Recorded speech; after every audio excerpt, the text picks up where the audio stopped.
on n'a jamais entendu ce qui se passe aujourd'hui. On parle de plus en plus de PV falsifiés.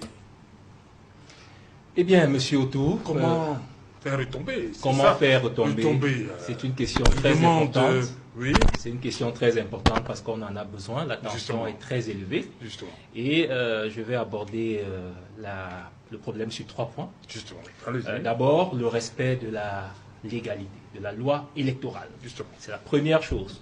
La deuxième chose, c'est le respect, le moment venu, des résultats du scrutin du 12 octobre 2025. Parce que quand j'ai entendu M. Kouyaté tout à l'heure, je me suis demandé de quoi il parlait. On manifeste contre quoi?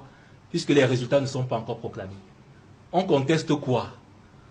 Les casques qu'on observe ça et là, à Tchang, on essaye de brûler. On a brûlé la maison du parti du RDPC. On a intenté à la vie du recteur de Tchang.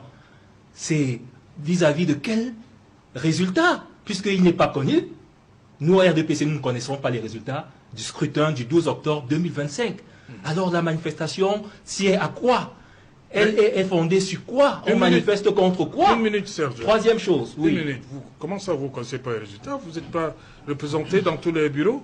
Nous sommes Ils vous ont pas remonté les infos? Oui, nous sommes représentés dans tous les bureaux de vote. Et comment vous dites que vous connaissez pas? Il ne nous revient pas de proclamer les résultats. Oui, voilà. Que vous connaissez quand même. Même de les compiler, ce n'est pas notre travail. Non, vous savez au moins. Oui, ce n'est pas notre... Écoutez, le RDPC, il faut qu'on soit clair, et ça ne date pas d'aujourd'hui. Depuis 1992, le RDPC est un acteur du jeu et du processus électoral, comme tous les autres acteurs. Il n'en est pas l'arbitre. Il faut que ce soit clair. Et le troisième point sur lequel je vais terminer, ce sera l'appel au patriotisme, M. Alain Otto, Serge Alain Otto, des Camerounais, parce que on ne peut pas bâtir un pays si on ne l'aime pas. Commençons par le premier point, le respect de la loi électorale. Et là, je vais citer M. Issa Chirouma Bakari, en 2018, alors ministre de la Communication du Cameroun. On ne peut pas vouloir gouverner le Cameroun et se garder d'en respecter les lois et règlements. Nous appelons le peuple camerounais, dont nous sommes tous convaincus de la grande maturité, à attendre sereinement la proclamation des résultats par le Conseil constitutionnel. Respecter les lois et les instruments de notre pays, c'est aussi montrer de la considération pour la nation dont nous sommes les filles et les fils. Je voudrais rassurer les Camerounais que les mesures idoines sont prises par le gouvernement pour prévenir toute tentative de déstabilisation de notre nation, d'où qu'elle vienne. Monsieur Otto, c'est Issa Chirouma Bakari en 2018. Monsieur Issa Chirouma Bakari, je vais m'adresser à vous. Vous avez parlé de l'histoire qui nous observe et du monde qui nous regarde. Vous avez été ministre de la Communication, haut responsable dans ce pays. Vous connaissez comment fonctionne le processus électoral et vous en connaissez les règles. Vous avez donc un rendez-vous avec l'histoire, comme vous avez consulté l'histoire, pour entrer dans cette histoire par la grande porte. Vous avez annoncé avant même que les scrutins ne commencent un repliement à Garoua pour proclamer votre victoire à cette élection présidentielle. Le scrutin n'avait pas encore eu lieu, il faut le rappeler aux Camerounais.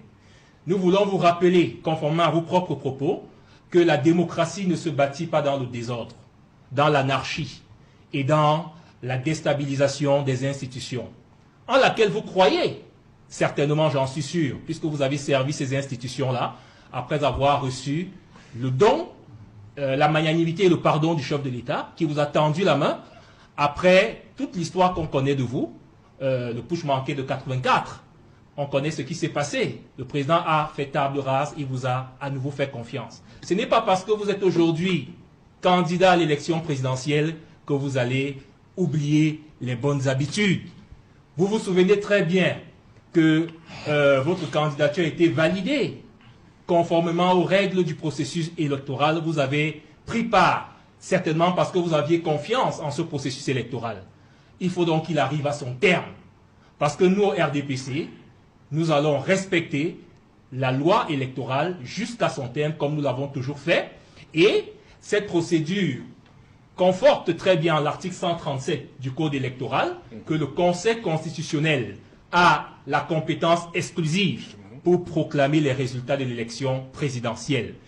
Au plus 15 jours après la clôture du scrutin. Ça veut dire qu'en principe, au plus tard le 27 octobre, M. Autou, les Camerounais sauront quel est le résultat des urnes, vers qui ils ont porté leur choix.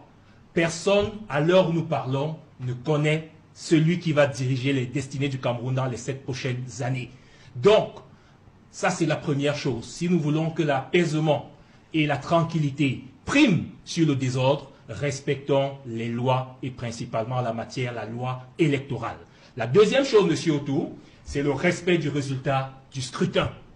Le président Paul Biya a dit, après sa sortie du bureau de vote à Bastos, à une question de Charles Dongo, qui lui demandait quelle serait, c'était sa dernière question, parce qu'il y en avait 3, quel serait son premier chantier s'il est élu président de la République, réélu président de la République. Le président Paul Biya a dit, il ne peut pas se prononcer parce qu'il n'est pas sûr d'être réélu.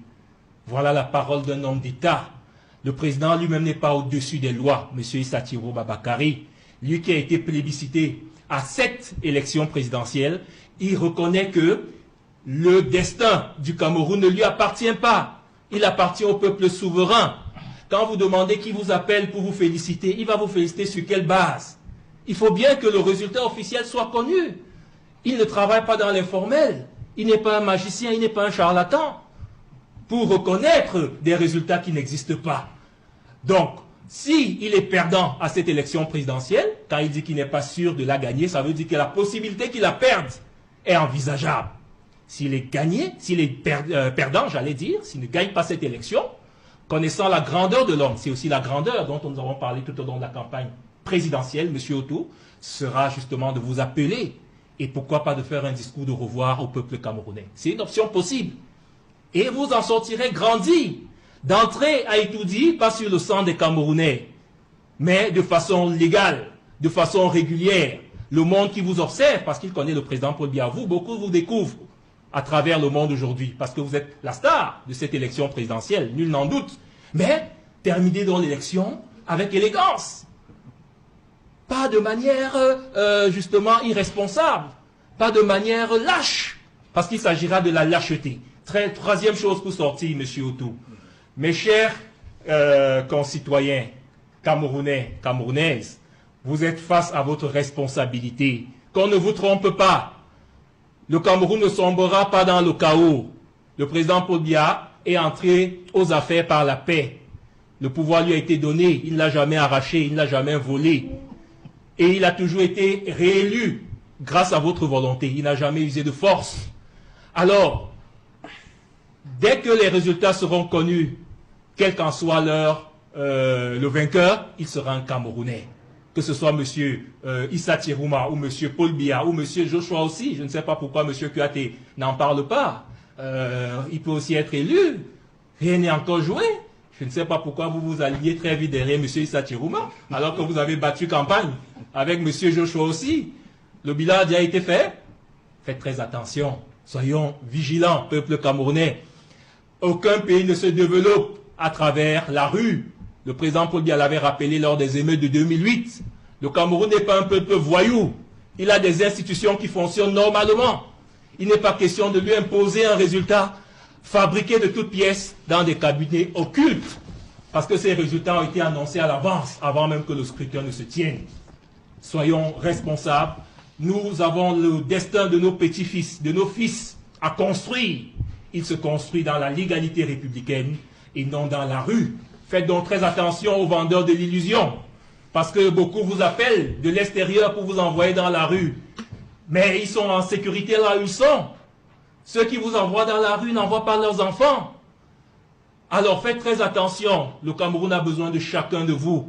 Et nous disons bien que l'ennemi du Cameroun, ce n'est ni un candidat à cette élection présidentielle, encore moins M. Paul Biya, qui a donné l'égalité des chances à tous les Camerounais. Et M. Issa Thirouma peut en profiter aujourd'hui, s'il est élu, d'être au poste de décision. Donc, ne faites pas dans la lâcheté, ne sombrez pas dans la délinquance démocratique. Revenez à la raison pour ceux qui veulent s'égarer et attendons patiemment le verdict constitutionnel. La Commission nationale de recensement général recensement des votes a été constaté par le président du conseil électoral dans cette commission nationale de recensement qui, à 5 jours, lorsqu'elle va, dès la tenue de ses travaux, pour rendre copie au conseil constitutionnel, il figure toutes les parties prenantes, monsieur Otou. Toutes les parties prenantes, les représentants des partis politiques qui sont. Les représentants des candidats des partis politiques à cette compétition électorale, ils sont. Donc vous avez la possibilité, lorsque vous avez constaté des irrégularités, de soumettre dans le cadre de cette plateforme ces irrégularités-là, parce que la loi confère à la Commission nationale de recensement des votes de faire un décompte des résultats obtenus des commissions départementales, mais aussi d'en faire des corrections éventuelles, des corrections si cela est nécessaire, pour que la transparence prévale, et enfin de rendre la copie 5 jours au plus tard au Conseil constitutionnel. Et je veux vous dire, pour ceux qui jettent des pierres au Conseil constitutionnel, M. Otou, il ne fait que proclamer. Il ne fait rien d'autre. Il proclame ce qu'il reçoit. Donc il n'y a rien, il n'y a pas de peur ou alors de crise de confiance à l'égard de nos institutions. Revenons à la République. Le Cameroun de demain en dépend. Ok. Monsieur le maire, je vous ai vu écrire tout un livre. Qu'est-ce qui se passe? Je ne sais pas si c'est un pasteur des églises de Dieu ou bien... C'est le conseil que vous donnez aux Camerounais là. Vous avez quel âge pour donner le conseil aux Camerounais? Vous connaissez ce que les gens ont comme difficulté dans leur vie? Ou bien vous vivez au Tchad, même au Tchad, je ne sais pas, où vous vivez sur la Lune, vous venez nous dites des choses au marché conseil.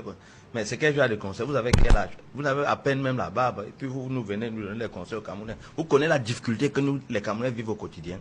Vous venez tout à l'heure, vous parlez de l'égalité. Au RDPC, on connaît la légalité. Est-ce qu'on connaît la légalité au RDPC? Vous parlez de patriotisme. Quel patriotisme? Vous, la seule chose que vous faites, vous parlez de Paul Biya. Vous savez, les premières personnes qui ont dessus Paul Biya, ce sont